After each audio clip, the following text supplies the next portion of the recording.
오늘 하나님의 말씀은 사사기 1장 16절부터 21절 말씀입니다. 사사기 1장 16절로 21절 말씀.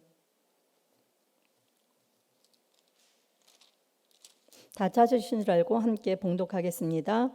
모세의 장인은 겐 사람이라 그의 자손이 유다 자손과 함께 종려나무 성읍에서 올라가서 아랏 남방의 유다 황무지에 이르러 그 백성 중에 거주하니라.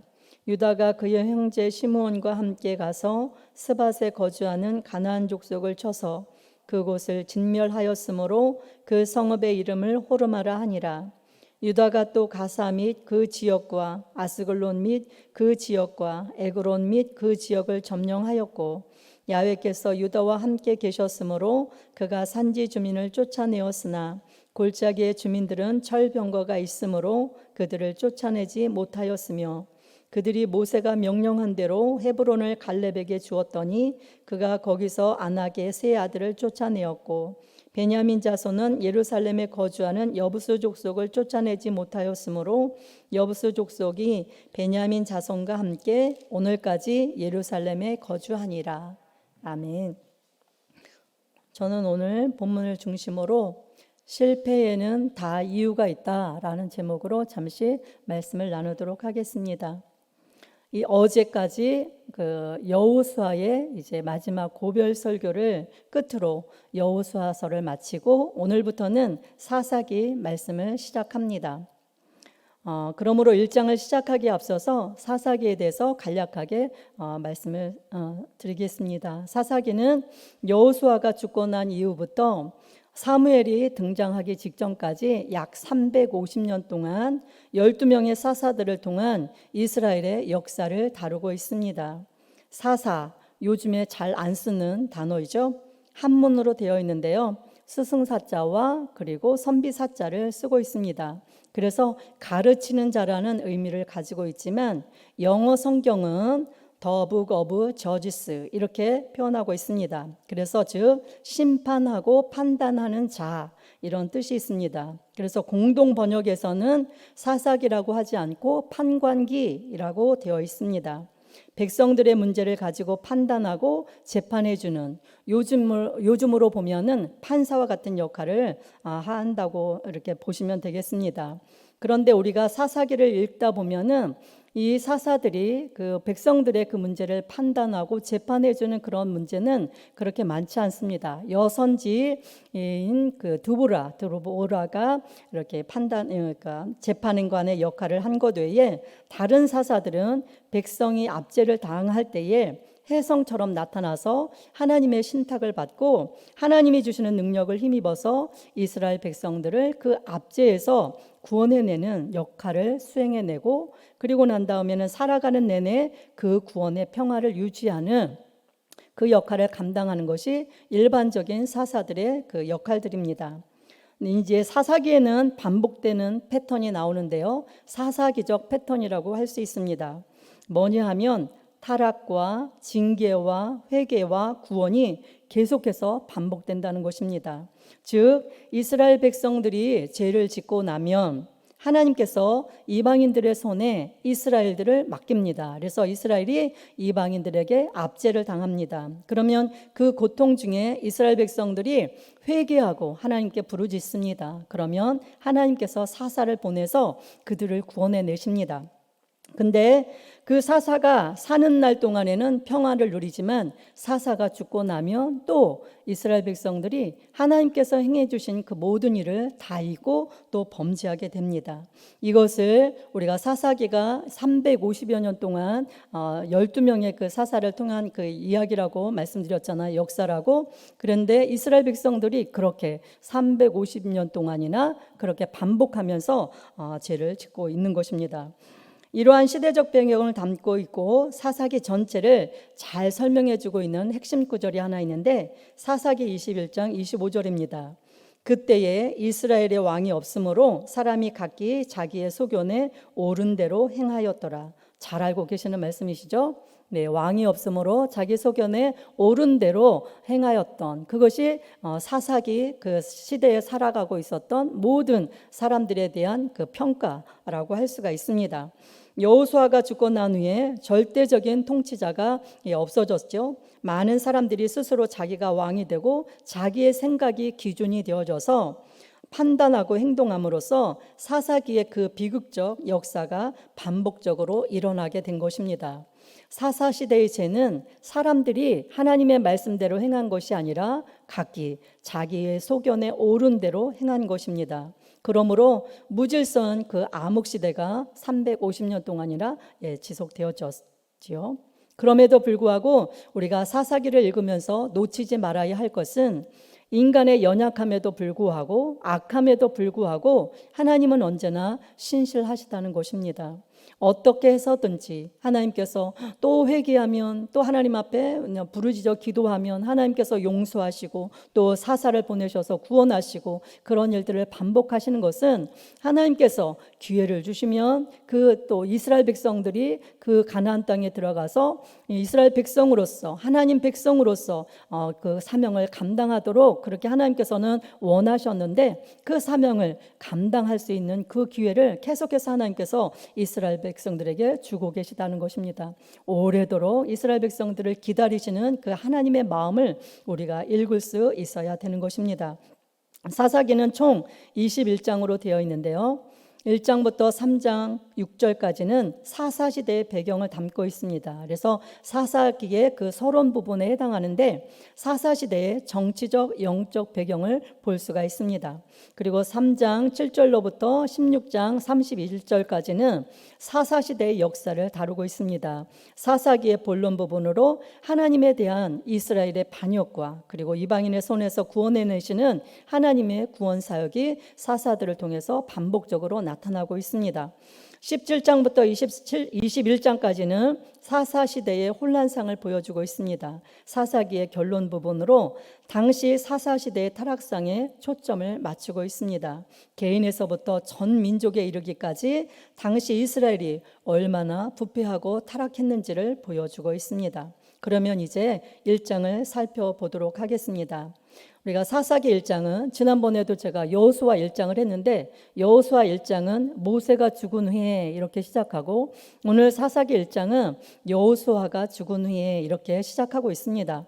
근데 그 여호수아 1장하고 사사기 1장이 다른 것은 모세가 죽고 난 다음에는 여호수아라는 그 지도자가 있었습니다. 그런데 이 여호수아가 죽고 난 다음에는 이 지도자가 이제 다시는 세워지지 않고 이스라엘 백성들이 가나안 땅에 들어갔지만 아직도 그 정복하지 못한 그 땅을 한 지도자가 중심이 되어져서 이 전민족이 함께 이렇게 진군해 나가는 것이 아니라 이제 지파별로 이제 정복하지 못한 땅을 이제 정복해 나가는 그런 과정들이 나오고 있습니다. 여호수아가 죽고 난 뒤에 남아있는 그 가나안 원주민과 싸움을 이제 유다 지파와 베냐민 지파의 남부 정복 이야기로 시작하면서 요셉 지파가 주도하는 가나안 북부 이야기로 이어갑니다. 오늘 우리가 주목해야 할 것은 19절부터 시작되는 이 정복 이야기는 앞에서 나온 그 승리의 분위기와 전혀 다르게 실패의 보고라는 점입니다. 유다 지파가 철병거를 가진 족속을 쫓아내지 못했다는 이야기를 시작으로 해서 베냐민, 므낫세, 에브라임, 스불론, 아셀, 납달리 지파 등이 가나안 족속을 쫓아내지 못했습니다. 그리고 심지어는 단 지파는 그 거꾸로 아모리 사람들에게 밀려서 산지로 밀려나는 그런 수모를 겪게 됩니다. 1장에서 무려 9번이나 쫓아내지 못하였다가 반복되면서 정복 전쟁이 완성되지 못하고 실패했음을 강조하고 있습니다. 처음에는 힘이 부족해서 쫓아내지 못했습니다. 그러나 힘이 강성한 후에는 쫓아내지 않았습니다. 힘이 부족했을 때는 쫓아내지 못했다는 것을 그래도 조금 이해할 수 있습니다. 그러나 이 정복 전쟁은 누구의 전쟁이에요? 이스라엘 백성들의 전쟁이 아니라 하나님의 전쟁이었어요. 하나님께서는 여호수아 시대뿐만 아니라 이 사사 시대에도 이스라엘 지파와 함께 하셨다고 말씀하고 계셔요. 하나님께서 그 유다 지파와 그리고 베냐민 지파와 함께 하셨다고 그렇게 하나님은 말씀하고 계시거든요. 그래서 하나님은 언제나 함께 계셨기 때문에 이스라엘 백성들이 아무리 그 상황이 어렵다 할지라도 이스라엘 백성들이 하나님께서 함께 하시는 그 하나님을 의지하고 나아가서 정복하면 되는 거였는데 그러하지 못했다는 것입니다. 힘이 부족했을 때는 그렇게 쫓아내지 못하는 것을 그럼에도 불구하고 우리가 이해했다고 하지만 힘을 길러 강해졌다면 하나님의 말씀대로 가나안 족속들을 완전히 쫓아내고 언약을 맺지 말아야만 했습니다. 그러나 그들은 가나안 족속들을 불쌍히 여기지 말고 그들과 언약도 맺지 말라는 하나님의 말씀에 온전히 순종하지 못했습니다. 더군다나 강성해진 후에는 가나안 족속들을 이용해서 얻게 되어지는 그 이익 때문에 하나님의 말씀에 온전히 순종하지 않았던 것입니다. 이스라엘 백성들의 이러한 실패는 전적으로 하나님의 말씀에 불순종했기 때문에 그들이 실패했던 것입니다. 왜 이런 일이 일어난 것일까요? 이스라엘 백성들이 가나안 주민과의 싸움이 어떤 의미인지 잊었기 때문입니다. 가나안 모든 족속을 진멸하라는 하나님의 명령은요, 그 땅에 만연했던 죄악과의 싸움을 의미합니다. 죄악을 그 땅에서 몰아내라는 것이었습니다. 그러므로 그 땅의 모든 족속을 진멸하라는 것은 그 땅의 세상적인 가치관, 즉 하나님 나라에 반하는 세상 나라의 방식과 그 원리들을 몰아내고 전혀 다른 하나님 나라의 가치관과 방식으로 하나님 나라를 그 땅 가운데 세워나가라는 말씀인 것입니다. 그러므로 이 전쟁은 단순히 땅을 차지하고 정복하는 그런 전쟁이 아닌 것입니다. 반드시 승리해서 그 땅을 사로잡고 있는 우상을 멸하고 지약을 멸하는 그런 영적 전쟁이었던 것입니다. 사단의 악한 계교를 몰아내고 하나님 나라를 그 땅 가운데 세워나가야 했던 것입니다. 그런데 이스라엘 백성들이 그 싸움의 그 의미를 잊어버렸던 거예요. 그래서 이스라엘 백성들이 가나안 족속과의 그 싸움에 있어서 환경과 상황을 바라보고 쫓아내지 못하고 타협하면서 그렇게 살아가게 되어졌던 것입니다. 이스라엘 백성들이 지금 잊어버리고 있는 것이 무엇입니까? 이들이 왜 가나안 땅에 들어왔는지, 하나님이 왜 이들을 가나안에 들여보내주셨는지를 잊어버린 것입니다. 그런데 이스라엘 백성들이 지금 잊어버리고 있는 것이 무엇입니까? 이들은 가나안에 정착해서 농사를 잘 짓고 아름다운 집을 짓고 잘 먹고 잘 살려고 오지 않았습니다. 하나님의 나라를 세우기 위해 왔습니다. 이 나라는 하나님의 말씀에 순종하면서 가나안의 죄와 싸우면서 세워가고 만들어가야 하는 나라인 것입니다. 그런데 이스라엘은 이 사명을 잊었던 것입니다.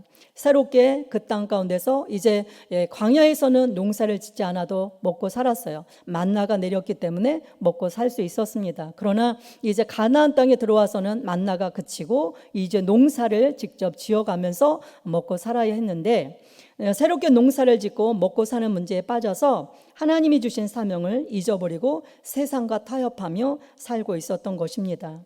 그러한 이스라엘 백성들에게 하나님은 다음과 같이 꾸짖으셨습니다. 사사기 2장 2절로 3절 말씀입니다. 너희는 이 땅의 주민과 언약을 맺지 말며 그들의 제단들을 헐라하였거늘 너희가 내 목소리를 듣지 아니하였으니 어찌하여 그리하였느냐. 그러므로 내가 또 말하기를 내가 그들을 너희 앞에서 쫓아내지 아니하리니 그들이 너희 옆구리에 가시가 될 것이며 그들의 신들이 너희에게 올무가 되리라 하였노라. 이후에 어떻게 됩니까? 이스라엘은 하나님께서 쫓아내라고 완전한 정복을 이루어서 그 땅 가운데 하나님의 나라를 세워가기를 원하셨던 그 하나님의 뜻에 불순종함으로 말미암아서 하나님께서 약속하신 땅을 온전히 소유하지 못했을 뿐만 아니라 하나님께서 이제는 이스라엘 백성들이 쫓아내지 못한 것이 아니라 하나님께서 이제는 그 땅에 거하고 있는 이스라엘 백성들을 쫓아내지 않으시겠다고 그렇게 말씀하시고, 그래서 이스라엘 백성 그 가나안 땅에 그 남아 있는 그 족속들이 이제 이스라엘 백성들의 옆구리에 찔리는 저기가 되고 그 다음에 가시가 되고 그 다음에 그들의 올무가 될 거라고 그렇게 말씀하셨는데, 그와 마찬가지로 평생 이스라엘 백성들은 가나안 족속이 올무가 되고 옆구리에 가시가 되어서 반복되는 그 죄와 심판을 겪게 됩니다. 저와 여러분에게도 하나님께서 영원한 땅을 약속해 주셨습니다. 바로 하나님의 나라입니다. 우리에게 약속해 주신 하나님의 나라를 온전히 소유하기 위해서는 하나님의 말씀에 대한 온전한 순종이 반드시 필요합니다. 세상과 타협하지 말고 나의 육신의 욕심을 쫓아 살지 말고 오직 말씀을 사모하며 그 말씀대로 살아가야만 하는 것입니다. 저와 여러분에게도 쫓아내야 할 것이 있습니다. 여러분들이 잘 알고 계십니다. 우리 안에 하나님의 나라가 온전히 이루어지지 못하도록 방해하는 것들이 있습니다. 그런데 하나님께서는 그것을 완전하게 우리가 쫓아내기를 원하십니다. 그런데 우리가 그것을 타협하면서 이것쯤이야 그러면서 우리가 쫓아내지 않고 그것과 우리가 함께 살아가는 경우가 많이 있습니다. 그럴 때 우리 안에 하나님의 나라가 온전히 임하지 못하고 우리는 죄악 가운데 거하게 되어지고 또 하나님께서 기뻐하시지 않는 그런 우상을 우리가 섬기게 되어지는 그런 일들이 많이 있게 되어집니다. 그래서 오늘 우리가 정말 기억해야 될 것은 이스라엘 백성들이 가나안 땅에 들어가서 그 땅에 반드시 쫓아내야 될 그 가나안 족속들을 쫓아내지 못함으로 그것이 평생에 그들의 올무가 되어졌던 것처럼 우리 안에 우리가 쫓아내야 할 것들이 있는데 우리가 쫓아내지 못한다면 그것이 우리가 살아가는 동안에 우리의 올무가 되어지고 우리의 옆구리의 가시가 되어져서 우리가 하나님의 나라를 온전히 경험하지 못하고 하나님께서 기뻐하시는 삶을 우리가 살지 못한다는 사실을 우리가 기억해야 될 것입니다. 그러므로 우리가 하나님의 나라를 유업으로 받기 위해서는 이 썩어질 이 땅의 것을 우리가 과감하게 포기하고 이 땅의 유익보다 잠깐 우리가 누리게 되어지는 그 쾌락이나 그 즐거움이나 그 어떤 유익보다 하나님의 나라를 더욱 사모하며 사는 저와 여러분이 되어야 될 줄 믿습니다. 왜 우리가 이 세상에 존재합니까? 어떤 목적으로 여기에 살아가고 있는지 저와 여러분이 잊지 마시기 바랍니다. 하나님께서는 저와 여러분이 이 땅 가운데서 하나님의 나라를 우리 안에 하나님의 나라를 이루고 그리고 우리가 거한 공동체가 우리를 통하여 하나님의 나라가 이루어지고 그리고 그것을 경험하지 못한 많은 사람들이 우리의 삶을 통해서 우리의 공동체를 통해서 하나님의 나라의 그 백성들이 어떻게 살아가는지 세상 그 사람들과 세상 사람들의 그 가치관과 어떻게 다르게 살아가는지를 보여주기를 원하신다는 것입니다. 그래서 우리가 이 세상 가운데 살아가면서 우리가 세상과 타협하지 말고 우리의 세상 속에서 그리스도인으로서 하나님의 백성으로서 우리가 그 땅 가운데 그곳에서 우리가 세워진 그 자리에서 하나님이 우리를 세워주시고 하나님이 보내신 그 이유와 목적을 우리가 분명히 깨닫고 그곳에서 우리가 하나님의 영광을 드러내며 살아야 될 줄 믿습니다. 할렐루야. 그러할 때 우리 가운데 하나님의 나라 하나님의 통치가 온전하게 이루어지고 하나님의 영광 가운데 승리하는 완전한 그 승리를 이루고 살아가게 될 줄 믿습니다. 할렐루야. 네. 기도하겠습니다. 하나님 은혜와 사랑을 감사합니다. 이스라엘 백성들이 하나님께서 이미 다 이겨놓으시고 하나님께서 이미 약속하신 그 가나안 땅을 아버지 정복하는 데 있어서 상황과 그 환경 가운데 아버지 또 타협함으로 온전하게 그 이스라엘 가나안 족속을 쫓아내지 못함으로 그것이 평생에 그들의 올무가 되어지고 옆구리에 가시가 되어져서 그들이 죄악을 범하고 또 구원을 받고 회개하고 구원을 받고 그래서 그 아버지 그 역사가 지속되어지고 계속되어지고 반복되어지는 것을 보게 되어집니다. 주님, 이것을 우리가 반면 교사로 삼아서 우리가 이 땅을 살아가는 데 있어서 그러한 어리석은 죄악 가운데 아버지 거하지 아니하도록 하나님 우리로 아버지 일깨워 주시옵소서. 우리가 늘 깨어서 하나님께서 기뻐하시는 뜻이 어디에 있는가, 우리를 아버지 보내시고 우리를 세워주신 그곳에서 우리가 어떠한 사명을 가지고 살아야 하는 존재들인지 깨닫게 하여 주시고 우리 안에 아버지 또 쫓아내야 할 부분들이 무엇임을 알게 하여 주시고 세상과 또 환경과 타협하지 아니하고 아버지 우리가 하나님 우리 안에 아버지 또 쫓아내야 할 것들을 완전히 쫓아내어서 우리 안에 하나님의 나라가 온전히 이루어지고 우리가 거한 공동체가 또한 하나님의 나라가 이루어져서 아버지 세상 가운데 하나님 나라의 백성으로서 선한 영향력을 드러내게 하여 주시고 하나님의 영광을 나타내는 우리 모두가 되어줄 수 있도록 은혜를 베풀어 주시옵소서. 하나님 아버지, 오늘도 여러 가지 문제 가운데 있는 우리 아버지 성도님들에게 하나님 문제를 해결하여 주시고 전능하신 하나님의 능력 안에서 온전한 자유함을 맛보고 살아가도록 은총을 베풀어 주시옵소서. 좋으신 하나님, 오늘도 또 이제 육신의 질고로 고통당하는 우리 성도님들 치료의 광선을 발하여 주시고 머리끝부터 발끝까지 깨끗게 고쳐주셔서 건강하고 복된 삶 살아가는 데 부족함이 없도록 은혜를 베풀어 주시옵소서. 오늘도 주신 은혜 감사해서 귀한 예물 정성껏 드린 손길들을 기억하여 주시고 하늘의 신령한 복과 땅의 기름진 복으로 넘치도록 충만하게 채워 주시옵소서. 감사를 드리며 예수님의 이름으로 기도드리옵나이다. 아멘.